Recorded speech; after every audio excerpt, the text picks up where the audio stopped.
Welcome back to the channel and welcome back to another edition of Props of the Week. As always, me, King of Crackdown, with Pro Smoke Bets, giving you our Props of the Week. And this time, in this edition, we'll be doing UFC 323, Dvalishvili versus Jan 2.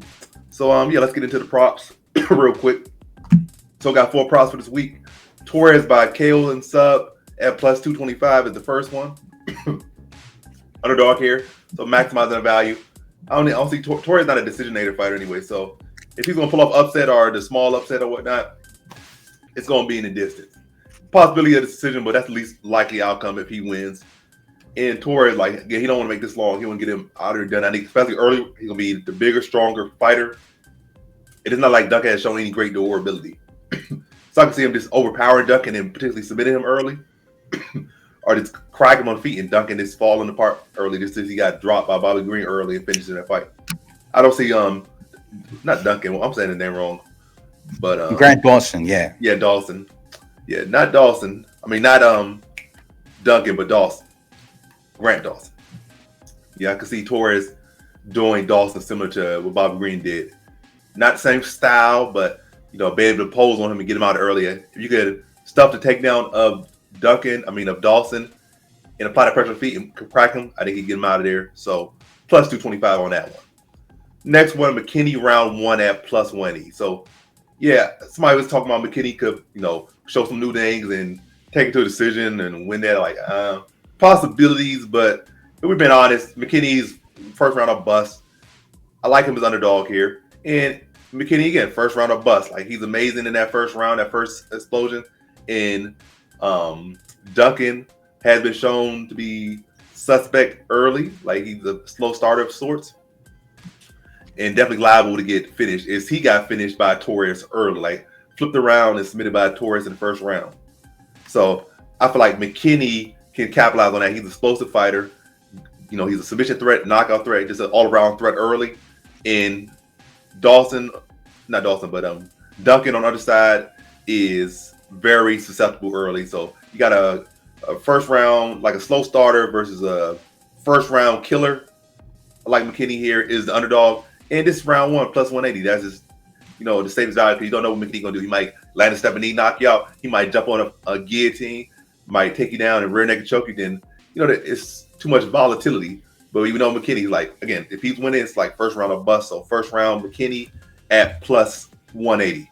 Next one, surprise a little bit of people. Vettori by sub at plus 800 is the third one. Vettori by sub at plus 800. So Fiera, the short, stocky fighter who doesn't really have much cardio.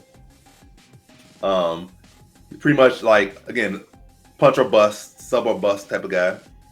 And he also got submitted by Abus Magomedov. Who gets submitted by Abus Magomedov? And Vettori, his background, they're both black belts in BJJ. Vettori and Fiera are.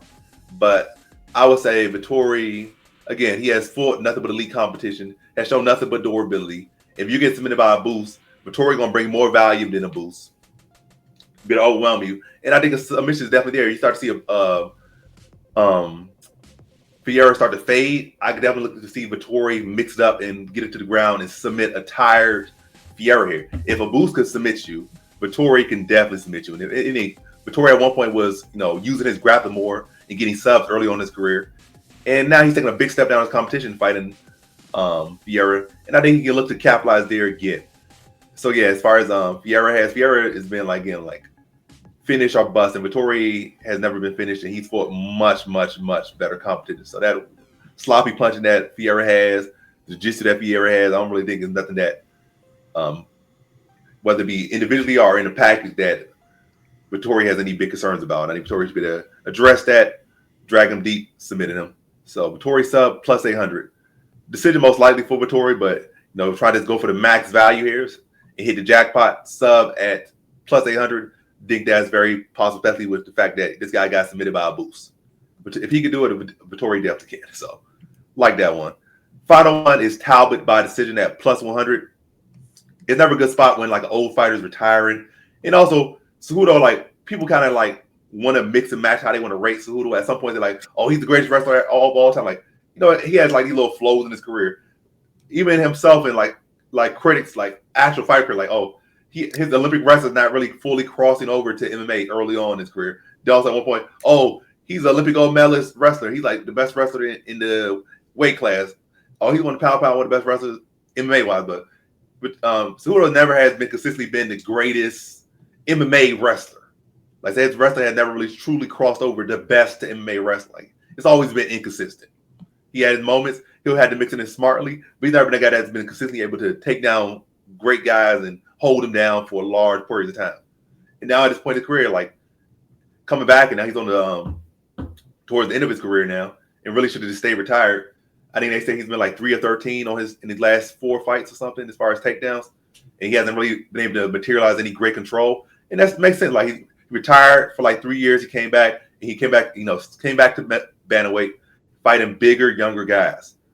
And he had a concern about Talbot's taking on the fence a little bit, but I think Talbot's probably worked on that a lot since that fight. He's bigger, he's younger. It is not like Cejudo is that aggressive a wrestler or ever had that great control. But I do respect his durability. Cejudo has a strong chin on him. He has a strong heart. He's not going to quit out there. So I think he'll make it the distance. But I think Talbot will be able to address the wrestling and be the more aggressive, younger, more dynamic, heavier hitting striker and just outwork Cejudo to a decision here. So plus 100 on Talbot by decision. I like that a lot.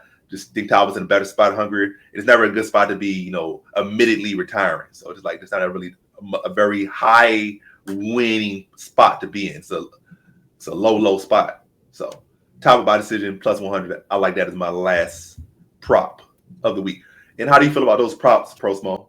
Man, so you said it, the durability question, right? When it comes to Torres and the KO or sub on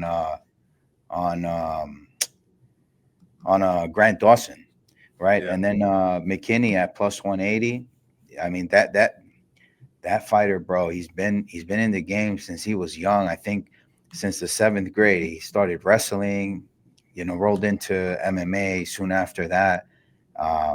Yeah, hopefully this is the coming out party for him, where he starts to, build on a good win streak and make a bigger name for himself. He's already incredibly popular.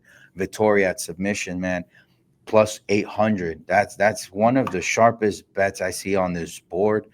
And man, hopefully this is a cash, man, because I'm banking on this one. Marvin Vittori is my lock of UFC 323.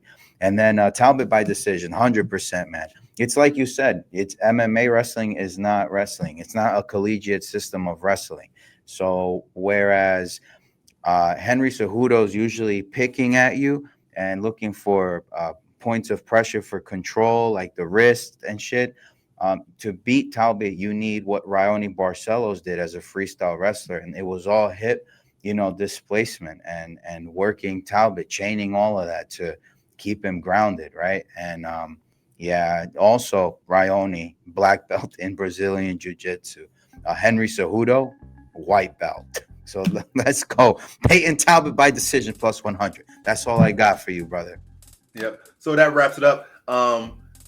Going through the props once again, Torres KO submission plus 225, McKinney round 1 plus 180, Vittori by sub plus 800, and last but not least, probably the most likely of these, these props is Talbot by decision at plus 100. So those have been the props of the week for UFC 323, Dvalishvili versus Jan 2. Once again, me, King Crackdown, and Pro Smo Bets give you our props for the week. Thanks for watching. Like, comment, subscribe, and come back for more videos. Peace.